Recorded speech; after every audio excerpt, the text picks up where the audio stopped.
Hey everyone, my name is Penny Zanker, and it's time to reset.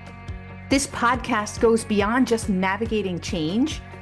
It's about new ways of thinking about how you can approach challenges, how you can shift your mindset when needed, create some space and grace for yourself so that you can rethink, recharge, and reprioritize when and where needed.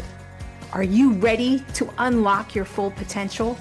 Thank you for hitting play and sharing this next episode with me. It's time to reset.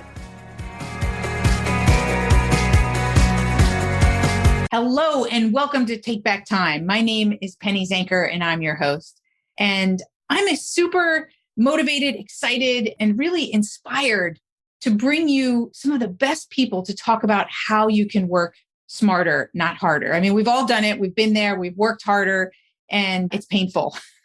We have to learn from best practices and people who have gone through the challenges and difficulty and have found great solutions that are going to help us in our day-to-day and also in our future to reach the goals that we want to reach and reach them faster. And today is no exception. I'm super excited to be talking to Chandler Bolt. He is an investor, a CEO of Self-Publishing School and the selfpublishing.com. Forbes 30 Under 30, author of 7 best-selling books, including his most recent book titled Published, which I think he's got something for you guys if you hang on until the end. Self-Publishing School is an Inc. 5000 company the last 3 years in a row as one of the 5,000 fastest growing private companies in the US. And he's done lots of amazing things through his books, his podcast, YouTube channel, and through Self-Publishing School. And he's helped thousands of people to write books that grow their income, impact, and business. And who doesn't want that? So welcome, Chandler, to the show. Penny, thank you for having me. Great to be here. Now, as an author myself and having self-published, I wish that I knew you back then because I know that you've got some incredible strategies and knowledge in this area. And that's why you've helped so many people in publishing. Before we get to some of those strategies, I want to know, what's your story? Why is this important to you? Why have you spent so much of your time and energy to help these authors to bring their books to the market? It's important to me because I believe that books change lives because books changed my life. I'm a C-level English student and a college dropout with ADHD. So kind of the last person you would ever think to write and publish a book, much less be running a self-publishing school. When I dropped out of school, I said, there's all these things I'm going to miss out on by not continuing with my business degree. So I need to treat my education like I'm still in school, but just change the way that I'm learning. I turned that focus to books and it changed my life. And this is as someone, I didn't like books necessarily. And I didn't like reading or writing really, but I started to realize all of the smartest, most successful people on the planet have written and published books on the best things that they know. And for $15 in a few hours, I can read and learn from them. And so I just started reading a lot and it really changed my life. And then I wrote and published a couple books and that totally changed my life. And then people started asking, hey, how are you doing this? And then that led to the birth of Self-Publishing School and now selfpublishing.com. And, we've published about almost 7,000 books in the last 7.5 years since we started. That's incredible. You said something that's important. You said the most successful people, they've written books. But I also want to say, and you know this to be true as well, is that the most successful people, they read a lot of books. Even if today you don't like to read, right? People are listening to the book. It's opened up sort of this publishing, right? In a completely different way now that people can also hear their books out if they're not great readers or they don't like to sit and read. That's a huge clue to look at is that the most successful people are reading and learning and they never get enough, right? Yeah. It's one of the only commonality. There's been a lot of studies and I know when I was early on in my journey, I looked at all of these. It's like, hey, what do successful people do? What do rich people do? What are how do I do that? All these things. And there are one or two things, and reading is like one of the biggest commonalities amongst all of that, is that just readers are leaders and leaders read. It's a small thing that if you just do that one thing, it makes you better as a person, better as a leader, better as an entrepreneur, all those things. Absolutely. So I just want to post something to the listeners right now is that how much do you read? What do you read? How do you see reading? How do you best take it in? Is it through audio? Is it through your Kindle or reader? Or is it in paperback? But whatever it is, I think we need to look at ourselves and see what are we learning from what we're reading? And maybe we need to reevaluate that. What's the statistic? I think Bill Gates, he takes like a couple of key books and he goes away once a month for like a reading retreat. Have you heard of other like specific leaders and how they have integrated that into their daily or weekly, monthly routine? He's probably an exception because he takes a week. It's like his think week, I think he calls it. And he goes for a week and reads books and that sort of thing. For other people, what's more practical is just integrating it into your daily habits. For me, that's my morning routine. That's the one thing. First off, creating a morning routine, but then secondly, reading a book is part of it. I started reading about 4 books a month just by doing that one thing. That's the recommendation that I would have is, hey, read 10 pages a day or for 10 or 15 minutes a day, and you'll be amazed how many more books you read. I was just going to ask you, what do you recommend? What do you do? So it's about 15 minutes a day, 10 pages, something like that? For me, it's a little bit more than that, but I think that's not a good place to start for most people because the best place to start is what you can consistently do. Right. And so if I say, hey, read for 30 minutes or maybe even 40 minutes every day, just most people are probably not going to do that. What's the largest amount that you can do, but consistently do and make it a habit would be my recommendation. And once it becomes a habit, you start to fall in love with it. You start to see the changes in your life. And people always ask me how I've been so successful with self-publishing school and how we've grown so quickly and all these things. And I feel like it's not the answer that they want to hear because it's not this sexy, flashy answer, but it's just, I just figure out the biggest problems in my business. And then I find a book that solves that problem. I read that book and then I implement that book. And I've just been doing that for years, just repeating it over and over and over again. And it's worked well for me, at least. For everybody who's listening, step number 1, put your reading into your daily routine. And that could be in the morning. That could be at lunchtime, right? That's a great time to create and take that transition, stop working through lunch and start reading through lunch, or do it to end the day as a transition from your work life to your private life. So whatever it is, that's the first thing for you guys who are listening. Secondly, now let's go to the side of writing a book, right? A lot of people feel that, wow, that's a huge step. I like to read, and I want to make an impact on people, but writing a book, that's super hard and that takes a lot of time. What do you say to that? I would say I agree. It is hard and it does take time, but I think it's very worth it. And so our goal at Self-Publishing School and selfpublishing.com is to save people hundreds of hours in the process, thousands of dollars in the process, and help them write and publish a better book that sells more copies. And so I look at it it's this short-term sacrifice to create this asset that will then go on to impact thousands, tens of thousands, maybe even millions of people. Long after you're off this earth, it's going to be here. And it's also probably going to be one of the best things you do to grow your business if you have one. And so it's a short-term sacrifice, but I think it's a worthwhile endeavor. And you're going to have to get started before you're ready. To get super practical, I break down the steps into 8 milestones. And there's kind of these, I know most people are listening to this, so you probably won't see this, but there's these 8 milestones to go from idea or no idea to published book. My recommendation for people would be to start at the beginning. It doesn't take as long as you think it does if you follow some of these steps that I teach. Right. It's not like I'm going to tell you to just write a book in a few hours and publish something that's crap. It takes time to create a good book, but if you do it right, it'll be very much worth it. I just want to say, as a self-published author, I would 100% agree that it really is an asset for your business. You get exposure to so many more people than you would get to if you're just trying to reach them one-on-one. Some people read, some people listen, so you can capture them in different ways. And I'm so glad that I did, because I also learned so much myself, right, in my own self-development by writing it. And of course, having a resource like yours, I would have loved that to save hours and thousands of dollars. But you learn a lot in the process, and you learn a lot about yourself, and you definitely can use that to catapult your business. Totally agree with that. I wanted to ask, there are these, maybe some people are a little bit further along in their journey and they're like, yes, I see it as an asset in a way that I can become and seen as the thought leader in my space.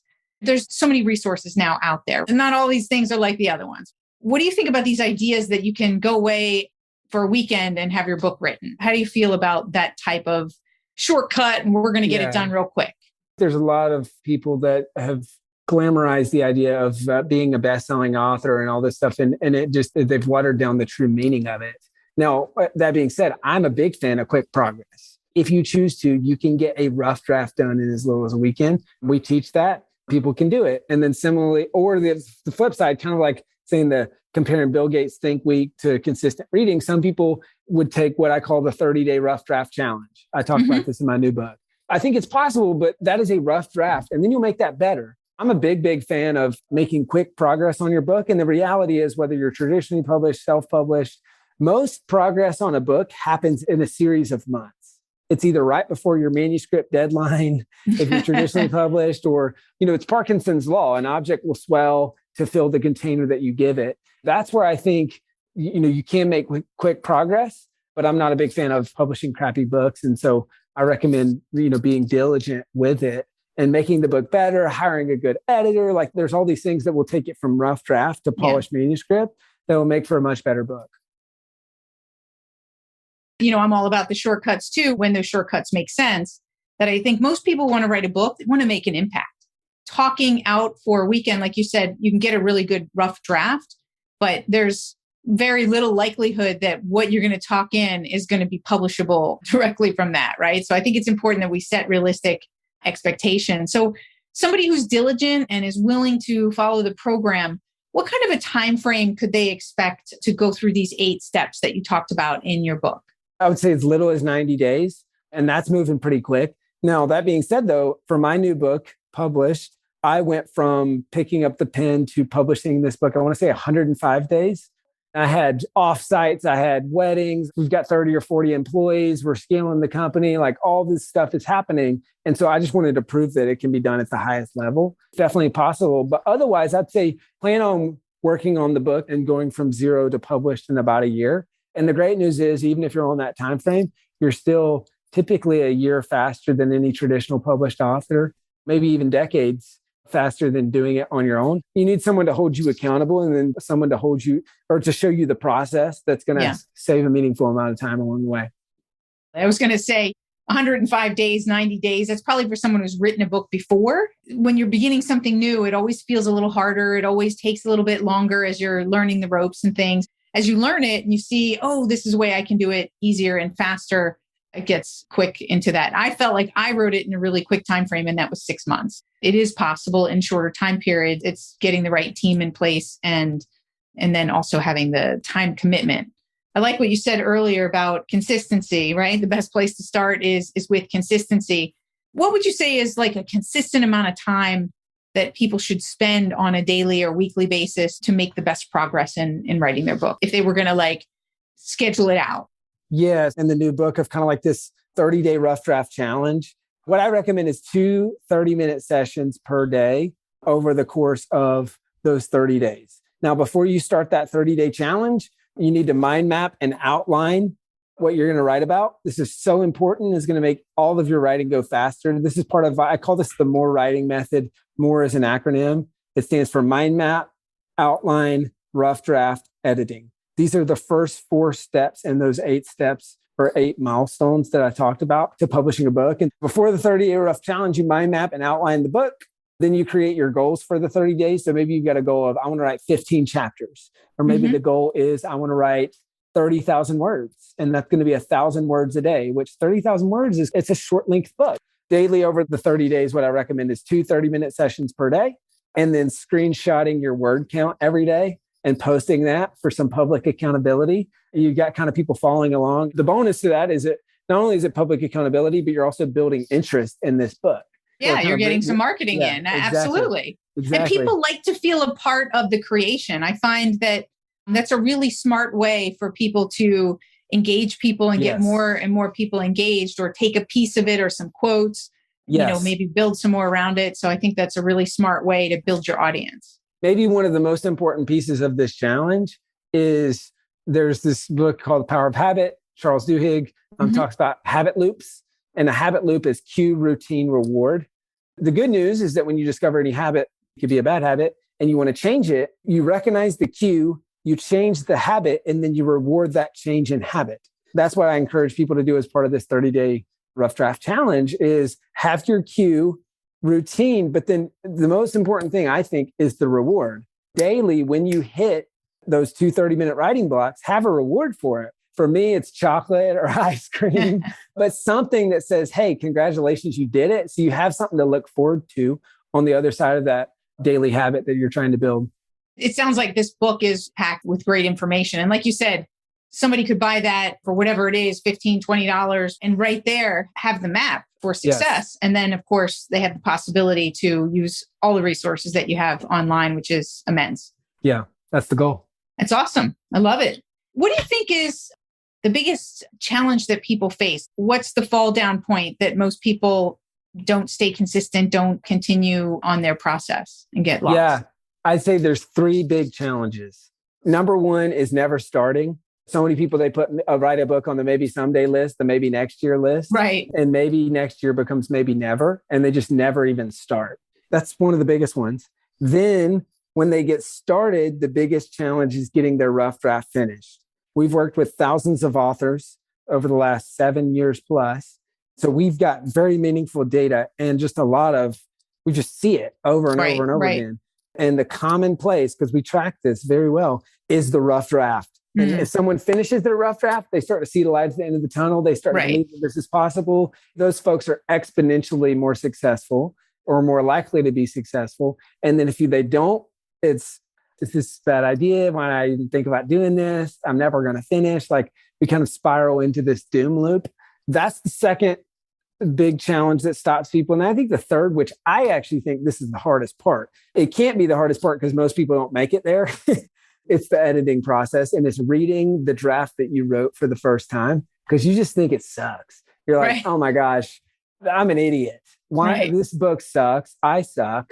And it's just like kind of a part of this crappy first draft syndrome. It really is. And you just think, oh my gosh, this is horrible. What was I thinking? And no one's going to like this. Everyone's going to laugh at me. Right. This is a dumb idea. And you just kind of spiral for a week or two, and then it starts getting better. And you start kind of clawing your way out of that hole. I mean, that happened. I mean, just every book I write, that happens. That to me is the hardest part, but most people don't make it through those first 2 challenges. There's the part where you've edited 100 times already and you feel like you just can't read it another time. Yeah. You just have to stop the madness and publish. That was my experience. Oh gosh, that's every author's experience. But editing is never finished. It's just finished when you say it's finished. Exactly. And I think that's an important point, right? That I learned is there's a point where you say good enough. And you say, did I make the point? Are people, enjoying this? I could edit this forever. I could constantly rewrite this. And you have to say, good enough. Let's get it out there. And let's not get caught up in a perfection loop where we're constantly analyzing. You do need that outside feedback to get people to say, yeah, we like this is what we take away. And, don't get caught in your own head. Definitely. We're coming to the end. You've provided with some really great elements and everything. This is a show about productivity and working smarter. So I just want to ask you 2 questions around that. And then I'd like you to share where people can get a hold of you. The question I ask every guest pretty much is, how do you define productivity and why? And I actually wrote a couple books on productivity. This is a topic that I'm very passionate about. It's effective, not efficient. When I was first getting started, I thought it was efficiency. Productivity is efficiency. And efficiency is doing things fast and efficient. For me, it's effectiveness over efficiency and slowing down to say, hey, is this the most important thing that I can be doing? And then am I doing it in the best way possible? And sure, I can be more efficient at that, but it's effectiveness. In my book, finding that balance, right? You don't want to chase the speed and just do speed, but also you don't want to lose the efficiency, that you're over analyzing, overdoing it, and it's effective, but it takes you twice as long to get it done, right? There's somewhere where you have to find that happy medium of both. I didn't know that this was a topic that's more near and dear to your heart. So maybe I'll have to have you on again to share some other tips and tricks. The other question is dive a little deeper into why you think that somebody writing a book that has a business or even an executive, why is this productive for them in their business and in their life? It's productive because it brings you leverage on your time. As you grow and become more successful, leverage is the most important thing that you have. Leverage is so important. And so I look at a book of how do you go from one to one to one to many.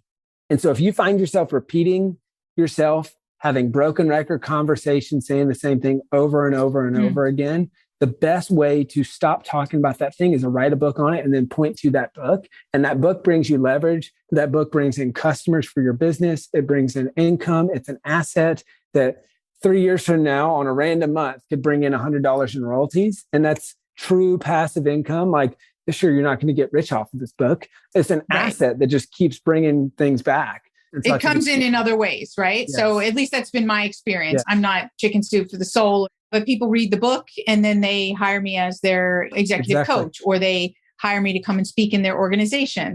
Those are big projects. It creates that leverage and a big ROI. It just might not be in the sales itself. And it might be, right? Depending on how you market and get your book out there. Definitely. Is there anything else that you wanted to share before we sign off? If you're serious about this book and you're interested in writing a publishing book yourself, I've got 2 resources that I think will be helpful. First one, I'd love for you to grab a copy of my new book. It's called Published: The Proven Path from Blank Page to 10,000 Copies Sold. I'd love to give away 50 copies of this book. Obviously, you can get it on Amazon. The audiobook is on Audible. I narrate it. If you listen to podcasts, you probably like audiobooks. You can just grab it there. But if you want a free physical copy, for this audience, we created a link. So it's publishedbook.com/penny. So that's publishedbook.com/penny. But first 50 people that go to that link, we'll give you a free physical copy, no strings attached. You don't have to pay anything. Just tell me where to ship it. If you're interested in learning more about working with us and how we can help with your book, go to selfpublishing.com/apply. So selfpublishing.com/apply. You can book a call with our team and we can chat about how we can help with your book. Awesome. Thank you, Chandler, for being here. A lot of great nuggets and insights for people who are thinking or already writing their book. Thank you so much for having me. And thank you all for being here, because really you're the greatest asset for yourself. I really want you to realize that writing a book can be super powerful for you and your business. You heard it here from Chandler. Without further ado, we will see you guys in the next episode. Thanks for being here. My name is Penny Zanker, and this is Take Back Time. Hey, thank you for spending this time with me. It really means a lot. If you're feeling a little off, distracted, overwhelmed, stuck, or just out of sync, remember that's your signal to reset. And that's all it takes. Just recognizing one reset moment at a time. So stay tuned for more tips, tools, tricks, stories, strategies, all here on Time to Reset. We'll see you in the next episode.